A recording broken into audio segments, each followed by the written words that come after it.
Bismillahirrahmanirrahim. Assalamualaikum warahmatullahi wabarakatuh. Di langit kedua siapa yang menjaga? Ada dua nabi.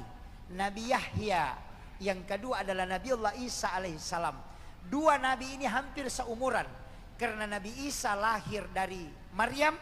Maryam dipelihara oleh Nabi Zakaria. Dan Nabi Zakaria punya anak namanya Yahya. Dari mana Yahya? Dari istri yang menopause. Dari mana Isa? Dari wanita yang tidak punya suami. Maka di langit kedua manusia itu unik. Nabi Isa lahir tanpa bapak. Nabi Yahya lahir dari ibu yang sudah tidak haid. Apa artinya? Itu Allah ingin pesankan bahwa sesuatu yang mustahil menurut manusia belum tentu mustahil menurut Allah. Coba. Makanya sebenarnya hakikat maulid itu luar biasa Pak Bu. Cuma kadang memang maulid ini saya sering sampaikan begini. Rasulullah ini kalau kita mau kaji, semua penceramah pasti membahas Muhammad. Bagaimanapun ilmunya pasti kembali ke Rasulullah. Sehebat apapun seorang tokoh pasti lari ke Nabi.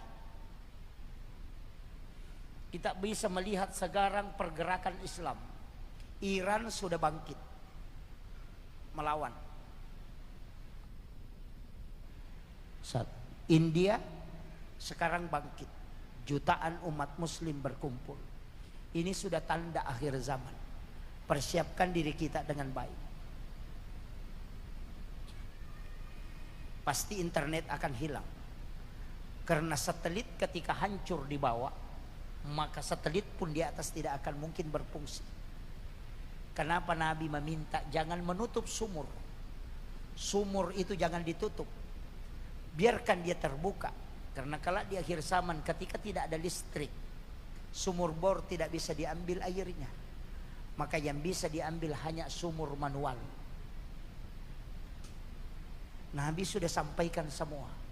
Makanan yang bisa bertahan lama adalah kurma. Karena bisa sampai sekian puluh tahun tidak rusak. Maka persiapkan. Dan orang akan makan dengan zikir. Kenapa? Makanan sebenarnya itu Pak tidak untuk kehidupan. Makanya para wali-wali Allah itu hanya makan 3 suap. Saya punya mursyid tarekat makannya 3 suap. Selesai 3 suap tidak makan lagi. Dia cuma serahkan. Saya pernah tanya, kenapa makan 3 suap? Dia mengatakan, saya tidak makan kecuali lapar. Dan saya makan 3 suap ketika lapar hanya untuk menyambung hidup. Saya khawatir kalau makanan ini haram, makanya saya makan 3 suap supaya tetap halal. Kenapa? Babi yang haram pun, ketika kita tidak makan, kita akan mati. Maka boleh dimakan sampai hanya untuk mengganjal perut. Maka makanannya para wali ketika dia makan hanya 3 suap, pasti dia menjadi wali. Karena makanannya pasti halal, tidak mungkin haram. Itu kuncinya Pak. Makanya kenapa ulama itu sedikit makannya dan sedikit tidurnya. Guru-guru mulia kita itu kuat begadang, tidak banyak makan. Karena menurut Imamul Ghazali di kitab Ihya, orang yang banyak makan itu nasihatnya susah didengar. Kalau ada ustaz kuat makan, kalau dia ceramah jarang orang ambil ilmunya. Itu kata Imamul Ghazali. Makanya ulama itu tidak banyak makan, tidak banyak tidur. Kalau kayak saya ini wah banyak makan, banyak tidur. Itu makanya susah diambil ilmunya. Kalau kayak Imamul Ghazali, satu nasihat itu bisa mencerahkan sekian juta orang. Ibnu Athaillah As-Sakandari itu luar biasa Pak. Karena mereka itu, Imam Ahmad bin Hanbal itu puasa sekian lama. Bahkan wudhu sholat maghribnya dia pakai sholat subuh itu selama 30 tahun. Setiap malam dia tidak tidur untuk menghatamkan Al-Quran dan mempelajari agama selama 30 tahun. Wudhu sholat maghribnya dipakai sholat subuh. Bayangkan. Makanya setan paling takut. Sandal terompahnya saja kalau orang kerasukan itu baru dikasih lihat setannya sudah keluar. Kalau ada orang minta diru'yah, dia tidak ru'yah, cuma sandalnya dikasih. Bawa sandalku kasih lihat. Kalau setannya tidak keluar, baru kau kembali kasih tahu saya. baru di sandalnya dikasih naik, jinnya sudah keluar. Itu saking takutnya itu. Kalau kita sudah baca ayat kursi bolak-balik, setannya tidak lari. Yang paling parah yang meru'yah kerasukan. ini fatal ini.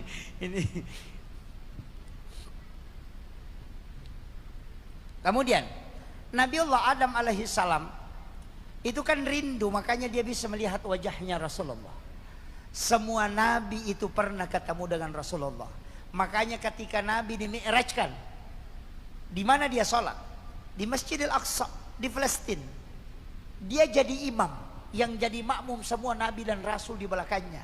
Itu tandanya bahwa dia adalah sayyidul anbiya'i wal mursalin. Dia imamnya para nabi dan rasul. Inilah yang kita peringati maulidnya hari ini. Saya melihat panitia pintar mengkombinasikan. Ada batang pisang, karena batang pisang yang bisa memberikan simbol sifat Rasulullah. Kenapa? Saya sering ceramahkan, Pak, tidak ada batang pisang yang bengkok. Coba cari di seluruh Berau, tidak ada batang pisang yang bengkok. Keluar dari Berau, cari batang pisang yang bengkok, tidak ada. Maka semua batang pisang itu lurus, dan itulah sifat Rasulullah, itu jujur. Batang pisang lebih baik dia patah daripada bengkok. Kalau buahnya berat, lebih baik dia patah. Artinya baik engkau mati daripada engkau tinggalkan kejujuran. Pisang juga begitu, Pak. Itu bagian luarnya, bagian dalam sama. Ketika dikupas itu sama, tidak ada bedanya. Artinya Nabi itu ucapannya, perbuatannya, iktikadnya, pikirannya sama. Sekarang ini kan susah, Pak. Kadang-kala orang di depan kita bilang yes, tapi kalau tidak ada dia, nah, itu jadi masalah. Kan banyak sekarang. Apalagi caleg, oh setengah mati tuh, Pak. Setengah hidup. Iya, pejabat pemerintah harus bayar sekian baru.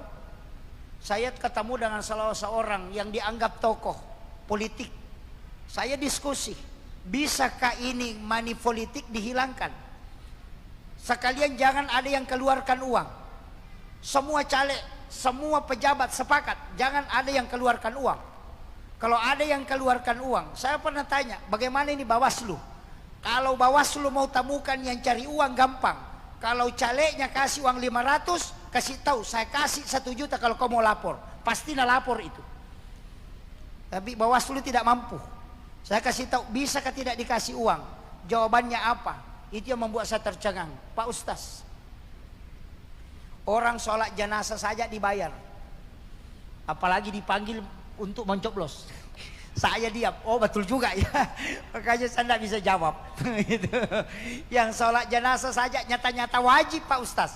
Berdosa kalau dia tidak lakukan, tapi dia tetap dikasih amplop.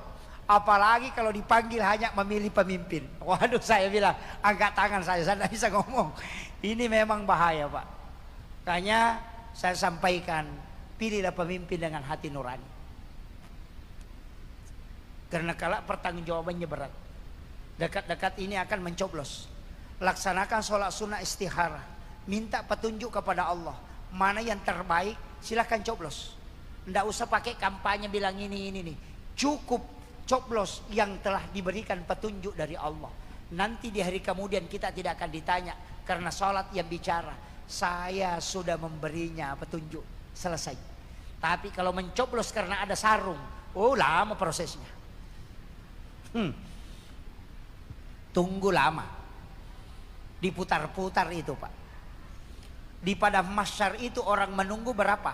Bukan 1 hari, bukan 1 tahun, bukan 100 tahun, bukan 1000 tahun, tapi 50.000 tahun berdiri tanpa kursi, tanpa atap, tanpa naungan. Semua orang akan telanjang. Dia berdiri di atas kakinya. Kemudian semua orang berdiri karena tidak ada tempat duduk.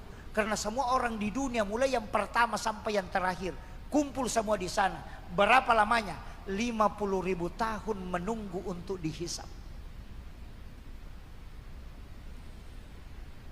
Jangan pernah bikin alasan saya tidak sholat karena sibuk cari rezeki. Saya sering bilang itu orang terbalik otaknya. Kalau dia mengatakan gara-gara sibuk cari rezeki dia tidak sholat, Masa kau lupakan yang memberi rezeki gara-gara sibuk cari rezeki? Coba pikir. Kau tinggalkan Allah pemberi rezeki, pengatur rezeki, gara-gara alasan sibuk cari rezeki. Masa kau sibuk cari rezeki baru lupa yang kasih rezeki? Mestinya kau mengatakan, saya lupa cari rezeki karena sibuk beribadah dengan yang mengurusi rezeki. Ini kuncinya. Kadang orang kenapa tidak sholat? Wah, menjual. Kau menjual apa? Cari rezeki.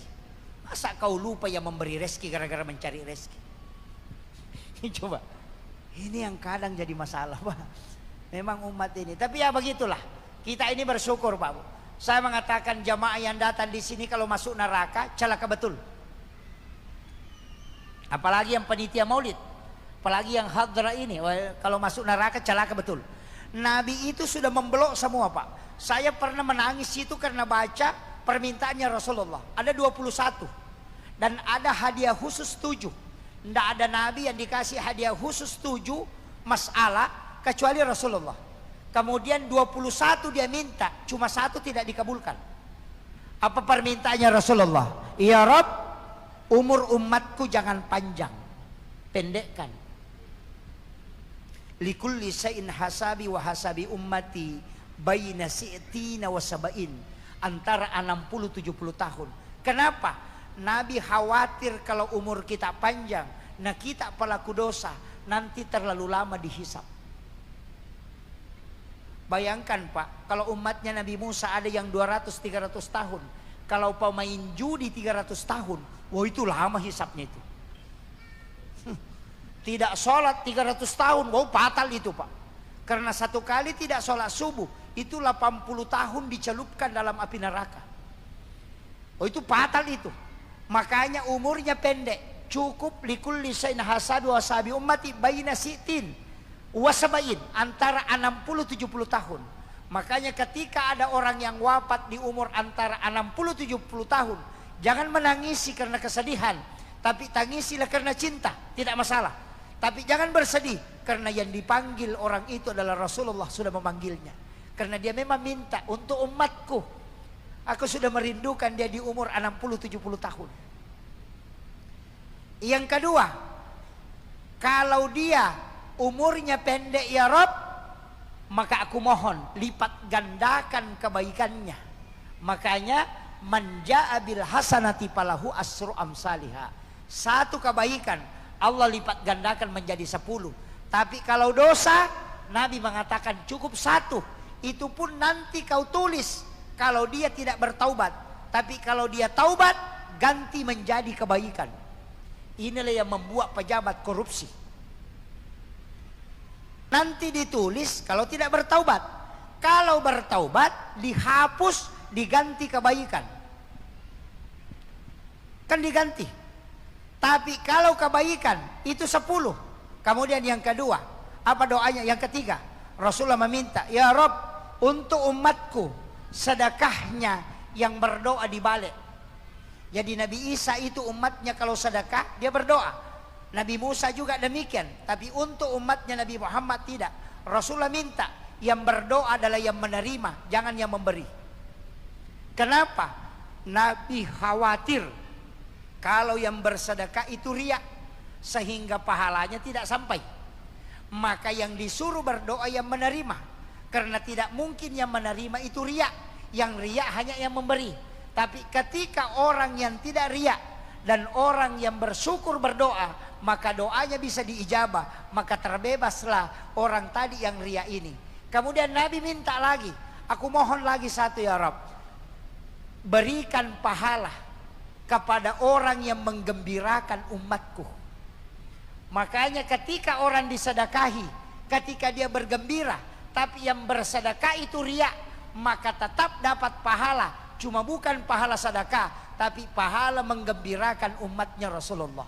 Itu caranya Nabi menyelamatkan kita. Coba. Jadi dia bilang yang menerima yang berdoa. Karena kalau riya yang memberi, sia-sia pemberiannya. Tapi Nabi masih khawatir kalau yang berdoa ini juga tidak diterima doanya. Makanya Nabi minta, berikan pahala kepada orang yang menggembirakan umatku. Nah, tidak ada orang dikasih sedekah tidak gembira. Makanya sedekah itu pasti ada pahalanya. Cuma mungkin bukan dari pahala sedekahnya, tapi pahala menggembirakan orang. Makanya di dalam Al-Quran yang dilarang adalah bersedekah kemudian menyakiti perasaan orang yang menerima sedekah. Coba, itu caranya Rasulullah menyelamatkan kita. Yang ketiga apa doanya? Ya Rabb, berikan jaminan kepada umatku. Karena saya dengan syafaatku, tapi aku mohon berikan jaminan. Kau yang langsung menjamin. Maka Allah mengatakan, aku jamin Muhammad, tapi dengan satu doa. Inilah yang membuat iblis menangis sampai matanya bengkak, kata Nabi. Tidak ada doa yang diturunkan oleh Allah kepada umatnya yang membuat iblis menangis sampai matanya bengkak kecuali sayyidul istighfar. Karena Allah memberitahukan kepada Rasulullah, sampaikan kepada umatmu Muhammad, siapa yang membaca sekali saja di siang hari kemudian dia meninggal hari itu, aku yang menjadi jaminannya, dia pasti di surgaku. Suruh baca sekali di malam hari, kalau dia meninggal pada malamnya, maka aku yang menjadi jaminannya, pasti dia di surgaku. Makanya hafal itu Pak, dijadikan zikir pagi dan petang. Allahumma anta rabbi la ilaha illa anta khalaqtani wa ana abduka wa ladika wa adika mastata'tu a'udzubika min syarri ma sana'tu wa bulaka bi ni'matika alayya wa bulaka bi zambi faghfirli fa innahu la yaghfiruz dzunuba illa anta. Hafal itu Pak, itu sayyidul istighfar. Sudah hafal Bu? Belum? Tanya Ustaz Google, ketik saja di Google. Karena sekarang orang bukan lagi ngaji Irsyadul Ibad, ndak ngaji lagi Riyadus Sholihin, ndak ngaji lagi Mau'idatul Mukminin, ndak ngaji lagi Muhasasab bin Nabi, ndak. Tapi sekarang orang ngaji Al-Yutubiyah, Facebookiyah, TikTokiyah, ya. Berguru ke kitab Al-Tiktokiyah, ya. Ngaji sama Al-Facebookiyah. Makanya gurunya ndak susah. Padahal kenapa banyak sekarang orang pintar tapi tidak berakhlak? Karena ilmunya diambil di YouTube, ilmunya pindah tapi adabnya tidak pindah. Makanya banyak anak-anak kita sekarang yang akhlaknya amburadul karena dia ngaji melalui online yang tidak berhadapan langsung dengan guru, sehingga tidak beradab ketika dia ngaji. Kadang pakai celana pendek, tidak pakai baju, di dalam kamar ongkang-ongkang kaki. Tapi kalau ngaji di depan ulama mesti ada wudu, duduk kemudian beradab, tunduk di hadapan ulama, berkah ilmunya pindah, akhlaknya juga ada, ilmunya juga pindah. Tapi kalau pil YouTube itu ilmunya saja yang pindah, tapi akhlaknya tidak ada. Dari sinilah banyak orang ahli-ahli agama tapi akhlaknya amburadul. Padahal Nabi diutus untuk liutammima makarimal akhlak. Itu tujuannya. Makanya salah satu contoh yang diperhatikan guru Profesor Dr. Nasaruddin Umar yang dicibir kiri kanan. Bahkan ada yang buat status 100% dijamin Nasaruddin Umar masuk neraka. Karena dia mencium keningnya Paus Paulus ketika dia bersilaturahmi di Istiqlal Jakarta. Saya mengatakan apa yang dilakukan Imam Istiqlal Guru Profesor Dr. Nasaruddin Umar itu manifestasi yang dilakukan oleh Rasulullah kepada orang Yahudi yang buta. Setiap pagi Nabi datang ke pasar hanya untuk menyuapi orang Yahudi yang buta. Kadang Nabi menghaluskan makanan dengan mengunyah, kemudian dia suapi Yahudi yang buta.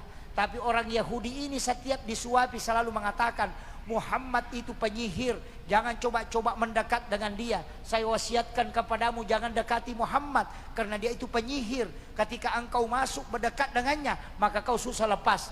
Tapi di saat itu Nabi terus menyuapinya, dan dia adalah orang Yahudi, orang tua yang buta yang ada di pasar. Setiap pagi datang Nabi menyuapi. Itu dia suapi. Makanya saya bilang, yang menyinyir guru tak itu, yang mengatakan masuk neraka, seandainya hidup di zaman Nabi dan melihat Rasulullah menyuapi orang Yahudi, pasti dia bilang juga Muhammad masuk neraka. Itu karena tidak kesampaian ilmunya.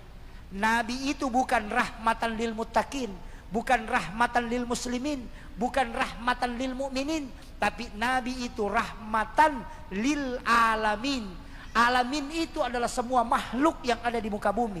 Ketika engkau hanya cinta orang Islam, hanya cinta orang beriman, kau belum mengikuti Nabi sepenuhnya. Maka tebarkanlah kasih sayang, tapi akidahmu jangan goyah. Itu kuncinya. Ulama kita sudah mempraktekkan, tapi kadang orang yang syahwat beragamanya tinggi, tapi ilmunya sedikit. Itulah yang menjadi masalah saat sekarang ini. Maka saya bilang penting kita bermaulid. Karena hanya acara-acara seperti ini, walaupun ada yang menyalahkan, ada yang mengatakan ini bid'ah. Saya mengatakan maulid itu bukan bid'ah, itu takdir. Maulud juga takdir. Maulud itu kan orangnya, kalau maulid waktunya. Makanya kalau kita mengatakan peringatan maulid, berarti peringatan waktu kelahiran. Kalau peringatan maulud, berarti peringatan terhadap orangnya yang diadakan di muka bumi. Maulud itu bayinya, maulid itu waktunya. Kalau waktu Senin 12 Rabiul Awal, dipuasakan hari Senin sebagai hari kelahiran Nabi. Kalau maulid, kalau maulud orangnya, maka tidak ada batasan. Itulah kenapa di Afrika Selatan orang bermaulid 6 bulan. Kenapa? Karena maulud tidak ada batasannya. Karena orang yang diperingati 12 bulan itu adalah maulud. Tapi saya ingin kasih tahu, Nabi ini punya keistimewaan. Apa keistimewaannya? Dia tidak punya bayangan. Nabi itu tidak punya bayangan. Makanya orang tidak pernah menginjak bayangannya Rasulullah. Karena isi bayangan itu adalah jin yang disebut jin karin. Yang kedua, ketika Nabi keluar, itu ada awan yang menutupi di bagian atasnya Rasulullah.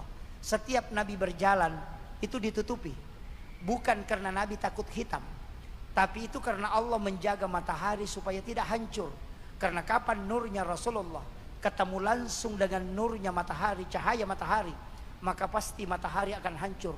Maka Allah menutupi Rasulullah dengan awan untuk menyelamatkan matahari. Sama dengan Hajar Aswad, itu tidak ada nilainya seandainya Nabi tidak pernah menciumnya. Hanya karena Nabi pernah menciumnya, maka seluruh jamaah haji dan umrah akan mencium Hajar Aswad. Maka Hajar Aswad itu mulia, bukan karena dia batu dari surga, tapi karena Nabi pernah menciumnya. Sama aja dengan air Samsam, dia tidak akan pernah menjadi obat seandainya dia tidak pernah menyentuh kalbu Rasulullah. Ketika Nabi mau diisra mi'rajkan, dibelah dadanya, diambil jantungnya, disentuhkan ke bejana yang ada air Samsam. Bukan jantungnya Nabi yang dibersihkan, karena hatinya Nabi tidak pernah kotor. Sejak dia lahir dijaga, suci selamanya. Karena dia dari Nurullah, maka dia tidak dibersihkan. Cuma air Samsam yang ingin dijadikan obat dan bisa mengenyangkan, makanya diberi kesempatan menyentuh kalbunya Rasulullah. Kadangkala kita melihat kebalikannya, padahal berkahnya sebenarnya itu dari Nabi. Maka semua yang disandarkan ke Rasulullah, orang pasti senang. Telur pak, kalau disidrap orang bermaulid, itu sidrap 3 juta telur jadi 1 hari. 1 juta ton beras per tahun, karena 2 kali panen. Tapi telur disidrap, pedagang telur kalau maulid berebut telur juga. Padahal di rumahnya ribuan telur. Kenapa? Itu karena disandarkan ke Nabi. Apapun yang disandarkan ke Rasulullah pasti mencari barakahnya. Kenapa? Karena semua itu mulia karena Rasulullah. Orang ketika berjalan bersama Rasulullah, tidak pernah ada orang yang pendek dan juga tidak pernah selisih tinggi. Kenapa? Karena kalau orang jalan, orang pendek jalan bersama Rasulullah, orang kurus jalan bersama Rasulullah, tidak kelihatan kurusnya, justru hampir sama besarnya Rasulullah. Karena kenapa? Allah tidak ingin kalau orang yang bersama Rasulullah dihina. Itulah bagaimana Allah memuliakan Rasulullah. Tidak ada nabi yang disebut gelarnya kecuali Rasulullah. Kalau Nabi Adam, ya Ibrahim, ya Musa, ya Isa, di mana kita mengatakan ya Muhammad? Tidak. Ya ayyuhar rasul, ya Taha. Nabi tidak disebut namanya, tapi dia disebut gelarnya karena Allah memuliakan dia. Inilah kemuliaan Rasulullah. Makanya ini sudah 1 jam saya ceramah. Oh iya, jam 10 sudah. Kemudian saya ingin sampaikan, perbanyaklah sholawat, karena satu-satunya amalan yang memiliki 3 dimensi pokok itu cuma sholawat. Kalau bapak sholat laporannya 1, bapak baca Quran laporannya 1, bapak sedekah laporannya 1. Tapi kalau sholawat dilapor kepada Allah dibalas 10 rahmat, dilapor ke malaikat, malaikat mendoakan kita 10 kali, dilapor kepada Rasulullah itu diberi syafaat. Maka sholawat adalah satu-satunya ibadah yang memiliki 3 dimensi, dimensi rahmat, dimensi ampunan, dan dimensi syafaat. Dari situlah kenapa ibadah semua dibagi 2. Ada sholat wajib, ada sholat sunnah. Ada puasa wajib, ada puasa sunnah. Ada zakat wajib, ada sedekah sunnah. Ada haji wajib, ada umrah sunnah. Ada syahadat yang wajib, ada sholawat yang sunnah. Kenapa ada sunnah, ada wajib? Yang wajib lari ke rahmat, yang sunnah lari ke syafaat. Itulah alasannya kenapa Nabi punya otoritas bisa memberi syafaat di yaumil akhir. Tidak ada Nabi yang bisa memberi syafaat, karena tidak ada otoritasnya. Nabi Musa perintah Allah, perintah Allah. Nabi Isa perintah Allah, perintah Allah. Tidak ada perintahnya Nabi Isa. Tapi untuk Muhammad diberi hadiah. Ada amalannya Nabi terdahulu, diminta, dikasih. Amalannya Nabi Musa, dikasih. Amalannya Nabi Isa, dikasih. Zikirnya Nabi Daud, dikasih. Puasanya Nabi Daud, dikasih. Puasanya Nabi Adam, dikasih. Maka semua puasa-puasa sunnah itu hampir dipastikan itu puasa para nabi-nabi terdahulu. Saumin ayamil bid, puasa putih 3 hari setiap bulan, puasanya Nabi Adam. Nabi minta karena penghapus dosa. Jadi siapa yang mengamalkan amalan sunnah, jalur syafaatnya mudah. Tapi siapa yang mengamalkan amalan wajib, maka dia butuhkan jalur rahmat. Makanya ibadah wajib kadang tidak disebut pahalanya, hanya ibadah sunnah yang disebut pahalanya. Tidak ada hadis mengatakan siapa yang sholat subuh pahalanya sekian, tidak. Tapi rakaatanil fajri, 2 rakaat sholat sunnah subuh lebih mulia daripada dunia dan isinya. Kenapa sholat wajibnya tidak disebut pahalanya? Karena jalur rahmat. Kenapa syafaat bisa disebut pahalanya? Untuk memotivasi kita supaya bisa dapat jalur syafaat. Itu kuncinya. Agama itu berimbang, Pak. Jangan tinggalkan sunnah, tapi tetap menjaga yang fardu. Ini penting saya wasiatkan. Saya kira ini yang penting saya wasiatkan. Mudah-mudahan kita bisa menjadi rahmat. Ya, jadilah rahmat. Rahmatan lil alamin. Jangan rahmatan lil muslimin. Jangan rahmatan lil muttaqin. Jangan rahmatan lil mukminin. Apalagi kalau rahmatan lil partai. Oh, apalagi kalau rahmatan lil calon bupati. Oh, terpendek sekali. Jangan, harus rahmatan lil alamin. Berikan kasih sayang, mudahkan dan jangan persulit. Tebarkan kasih sayang. Nabi musuhnya saja mencintainya. Adakah orang yang musuhnya mencintainya? Karena Nabi tidak pernah mencela. Hanya jadilah rahmatan lil alamin. Untuk doanya nanti guru tak yang baca doa Sohibul Wilayah. Saya hanya mengaminkan. Mudah-mudahan jamaah maulid ini, kalau tidak ada cara aku bisa kita ambil dari awal sampai akhir. Saya kasih 1 pakaian. Pakaian ini dipakai para sufi. Apa itu pakaiannya? Meleburlah dalam nurnya Muhammad. Setiap kita berwudu, selesai berwudu, untuk mau tidur, ketika berbaring, maka lihat diri kita masuk ke dalam nurnya Muhammad. Salami Rasulullah, baru masuk ke dalamnya. Kalau ingin berjumpa dengan Rasulullah, ulama kita mengajarkan, kirimkan salam supaya kau terkoneksi. Setelah itu kirimkan salawat, baru minta dia hadir. Saya punya mursyid tarekat mengatakan, sungguh celaka orang yang umurnya 40 tahun tapi belum pernah berjumpa Rasulullah, walau hanya sekali dalam mimpinya. Saya sempat protes, tapi dia memberikan alasan yang membuat saya yakin bahwa memang betul ada masalah. Apa kata dia? Undang dia setiap waktu. Setiap mau kau tidur, panggil Rasulullah, minta dia datang. Karena Rasulullah cinta kepadamu, maka dia akan datang. Pak Bupati kalau diundang sekali mungkin tidak datang, diundang 2 kali mungkin tidak datang. Tapi kalau kau undang 40 kali, pasti dia datang suatu waktu. Begitu juga dengan Rasulullah. 40 malam kau undang terus dia datang ke dalam mimpimu, maka dia akan datang.